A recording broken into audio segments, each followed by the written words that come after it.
Halo teman-teman, salam sehat selalu untuk kita semua, salam sejahtera. Kembali dengan saya Bung Ropan dan kita bergeser.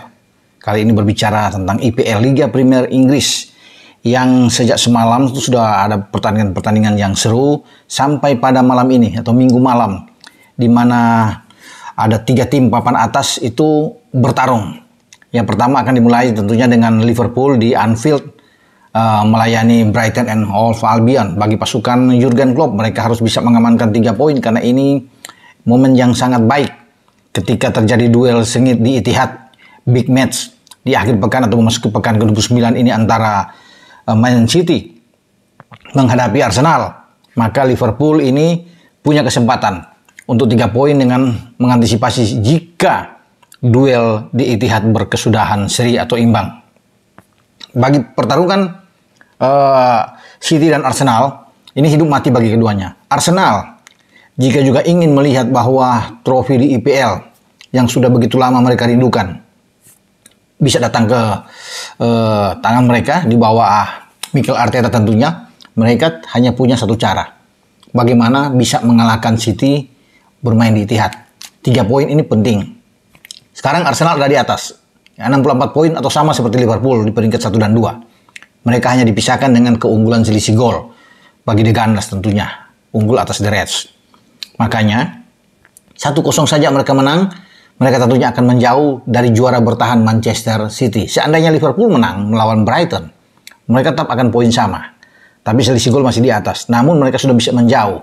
Kalau sekarang hanya 1 poin dengan City antara Arsenal, demikian juga dengan Liverpool tentunya, tapi menang melawan City, mereka akan unggul dengan 4 poin. Dan ini saya pikir bagus untuk perjalanan Arsenal ke depan, ya. Tapi City tentunya tidak akan membiarkan mereka kalah atau dipermalukan di hadapan publik mereka. City itu sulit ditaklukkan oleh Arsenal kalau bermain di Etihad, ya. Dan pasti Pep akan menyuruh tim asuhannya untuk bisa bertarung habis-habisan untuk meraih 3 poin. Karena hanya dengan 3 poin ini terus bisa memelihara persaingan di antara City, Liverpool, dan Arsenal. Karena hanya ada 3 tim ini kan yang akan menjadi juara pada musim ini dalam persaingan mereka, terus dengan hal yang konsisten.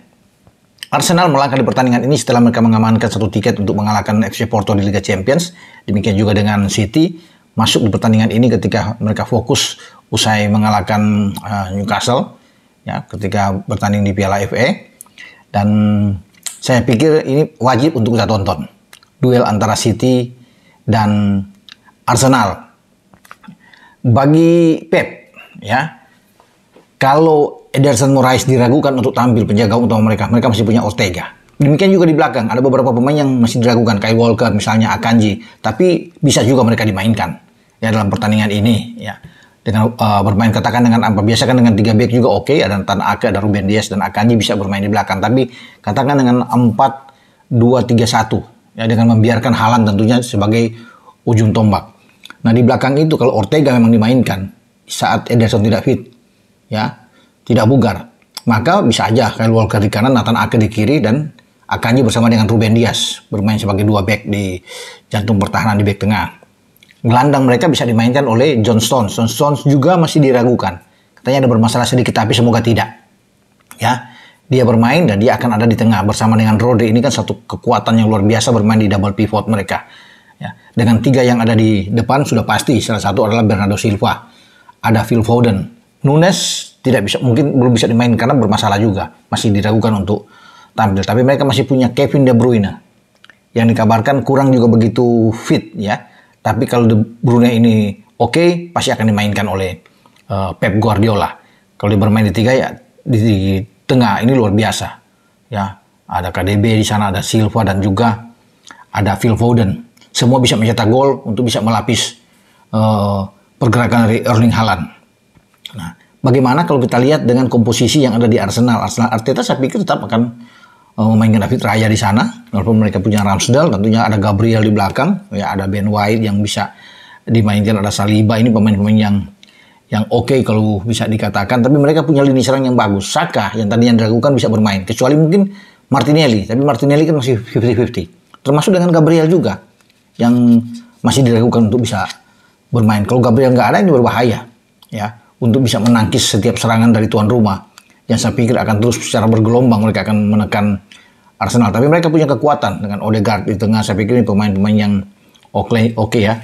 Declan Rice yang bermain di tengah Arsenal. Mereka punya Kai Havertz, ada Bukayo Saka di kanan. Mereka masih punya Trossard yang bisa ada Nketiah yang bisa diandalkan juga di sana. Jadi ini lini serang yang sangat bagus juga yang bisa dimainkan oleh Arteta. Oke, ya. Saya melihat peluang ini memang sebelum masuk lapangan katakan 50-50, tapi sebagai tuan rumah tentunya City dengan 55-45 wajar. Karena mereka sebagai tuan rumah dan 50 sedang memburu untuk bisa meraih kemenangan. Mereka tentunya tidak ingin bermain imbang di kanan, mereka memburu 3 poin ya untuk pertandingan ini. Tapi dalam 2 laga terakhir Arsenal selalu sukses untuk menghadapi City. Mereka musim kemarin lewat gol Gabriel Martinelli mereka bisa mengalahkan di Emirates City dengan 1-0. Oktober kalau nggak salah, Oktober tahun lalu. Dan itu menjadi modal kuat buat mereka. Di Community Shield juga mereka menang adu penalti setelah bermain 5-1.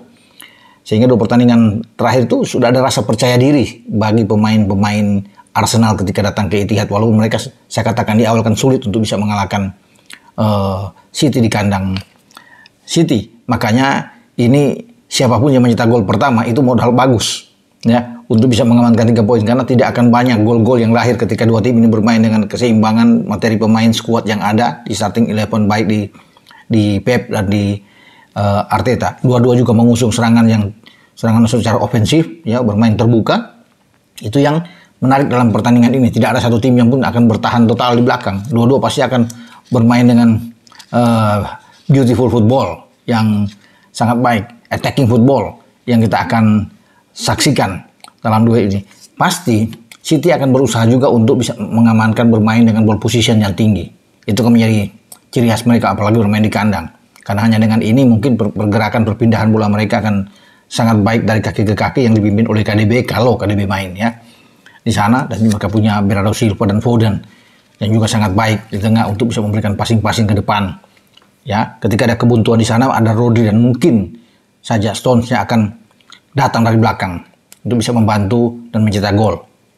Ya, itu keunggulan dari City, tapi tetap kita tidak boleh bisa meremehkan kedatangan Arsenal. Arsenal sedang dalam posisi yang sangat baik, mereka sebagai pimpinan klasemen. Tentunya bagi Arsenal imbang udah oke, karena mereka tidak kalah akan merugikan bagi City. Ya, tetapi mereka mengantisipasi bahwa Liverpool kalau bisa mendapatkan 3 poin, Liverpool akan mengambil alih klasemen sementara, karena Liverpool sedang bagus-bagusnya juga. Ya, dan difavoritkan juga untuk bisa menjadi juara walaupun kemarin mereka tersisih melawan MU di Piala FA, tapi sekarang fokus mereka justru ada di IPL setelah mereka mengamankan Carabao Cup. Jadi itu yang diburu oleh Jurgen Klopp. Ya, bagi teman-teman tentunya siapa yang akan memenangkan pertandingan, apakah City atau Arsenal, silakan. Ya tentunya bagi penggemar City, City yang pasti menang. Arsenal juga demikian. Ya. Nah sementara pertandingan kemarin itu menarik karena MU atau Setan Merah ini ketika ke Brentford mereka itu bermain 1-1, sempat unggul sebenarnya, bisa menang mendapat 3 poin ketika Mason Mount bisa mencetak gol di injury time ya kalau nggak salah 90+6 karena ada 9 menit perpanjangan. Ini kemenangan sudah di depan mata sebenarnya. Mason Mount kan masuk di babak kedua karena Ten Hag melakukan 5 pergantian termasuk Casemiro dia dimainkan ya. Dalam pertandingan itu ada Anthony juga ikut, Harry Maguire yang bermain dan Mason Mount. Nah, sayang kemenangan itu buyar 3 menit kemudian pemain belakang Brentford ya, Christopher Ayer bisa menyamakan kedudukan sehingga gagallah bagi MU untuk bisa mendapatkan 3 poin penting. Makanya mereka hanya tetap berkutat di posisi ke-6 dengan 48 poin. Ya, artinya ya mereka akan bertarung tetap di zona Eropa. Sulit untuk bisa bertarung dengan tim-tim yang ada sebenarnya, apalagi Aston Villa kemarin menang. Jadi Aston Villa ini menjadi kandidat kuat untuk masuk di 4 besar. Memang ada ancaman dari Tottenham. Ya, Tottenham juga secara dramatis bisa menang melawan West Ham setelah mereka tertinggal ya dengan 3-1 kemudian bisa berbalik menjadi 4-3. Jadi banyak pertandingan-pertandingan dramatis yang terjadi ya di antara MU dan Brentford, yang itu terjadi gol-golnya di penghujung laga bahkan di pertambahan waktu injury time, dan juga duel antara Spurs ya melawan West Ham yang ada 7 gol di sana.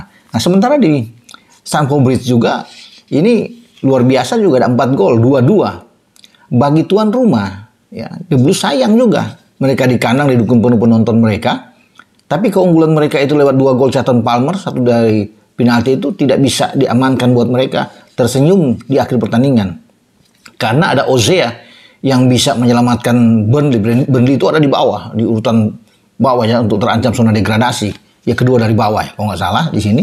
Dan akhirnya gol balasan mereka dari Cullen dan juga dari Ozea ini yang mematahkan ambisi Chelsea untuk bisa memenangkan laga di Stamford Bridge. Makanya Chelsea itu masih berada di luar 10 besar.